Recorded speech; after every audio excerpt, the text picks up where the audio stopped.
I think there are lots of people who do not yet have a well-defined thing that they do. They're still trying to figure it out, all of that kind of stuff. But when you look on Twitter, you see these people making, these engagement bait threads. You see people like presenting themselves in a certain way, like, oh, I'm the productivity guy, or I'm the X guy, all this kind of stuff. When you look at that, I think it's easy to get caught up in it and really just kind of lose any kind of authenticity. I don't think Sweaty Startup is being inauthentic, but if you're someone who's still trying to like, figure out what you care about, figure out what you're interested in, what you're passionate about, all that kind of stuff.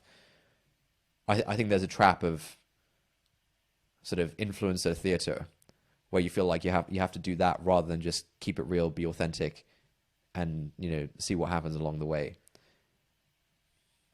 Yes. But it comes down to that, used car salesman at the networking event. For the people who see through it and see that is a performance, it's automatically cringe.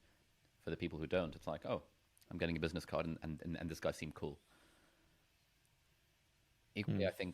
I think on Twitter, the amount of people who appreciate engagement bait is far, far higher than the amount of people who see through engagement bait as being performative, influencer theater for the sake of gaining followers. I think, yeah, the more you think about the meta game of socializing, the more you see that the emperor has no clothes. But in fact, the I don't know X thousand the X thousand followers that influencer theater guy will acquire by posting threads about productivity. Most of those people are people who appreciate the thread, and so as someone who understands the metagame, it's just a different, like, obviously your response to it or one's response to any situation like that would be different.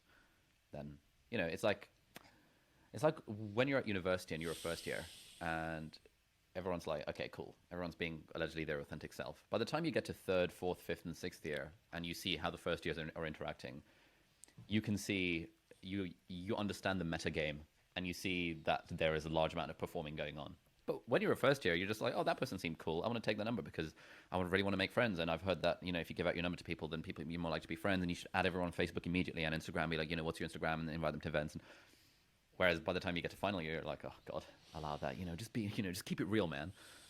I think it's a big part of it is just this.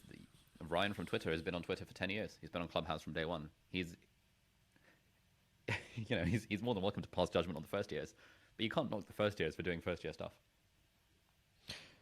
Hmm. That sounds like a fair point. Let me think about that.